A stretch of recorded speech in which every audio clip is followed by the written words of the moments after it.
रत्नागिरीतील 20 वर्षीय नर्सिंग तरुणी अत्याचार प्रकरण, पीडित महिला व कुटुंबांची मी भेट घेतली। पालकमंत्री मी प्रकरणाच्या शेवटपर्यंत जाऊन तपास करण्याच्या सूचना पालकमंत्री म्हणून दिल्या।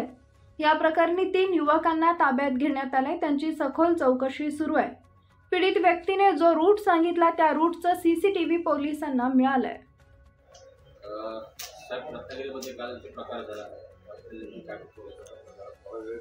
आज रत्नागिरीमध्ये आल्यानंतर सर्वप्रथम मी त्या पीडित महिलेची भेट घेतली। त्यांच्या पालकांशी देखील चर्चा केली।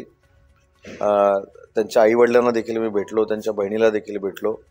माझ्यासोबत additional SP Shrimati Gaikwad madam देखील होत्या। सिव्हिल हॉस्पिटलचे सगळे अधिकारी होते आणि तपास कालपासूनच सुरू झालेला आहे। काही मंडळींना पोलिसांनी ताब्यात देखील घेतलेला आहे।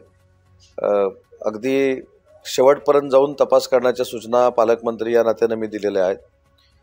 ज्याने कोणी हे कृत्य केले त्याला लवकरात लवकर शोधून काढून कडक कारवाई करण्याच्या संदर्भातले देखील निर्देश पालकमंत्री या नात्याने मी दिलेले आहेत। मी पोलिसांकडून देखील ब्रीफिंग घेतलेलं आहे, त्याच्यानंतर डॉक्टरांकडून देखील ब्रीफिंग घेतलेलं आहे। परंतु हा संवेदनशील विषय असल्यामुळं त्या ब्रीफिंगमध्ये नक्की काय आहे हे गोपनीय ठेवण्यात आलेलं आहे।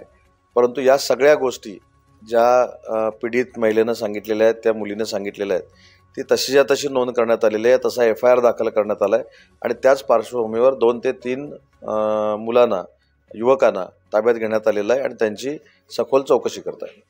शहरामध्ये मोठ्या प्रमाणात CCTVवरती खर्च करण्यात आला, पण CCTV अनेक ठिकाणी बंद आहे। अशा जर घटना घडत असतील तर CCTVचा उपयोग करा। CCTVच्या संदर्भामध्ये देखील मी पूर्ण माहिती घेतली।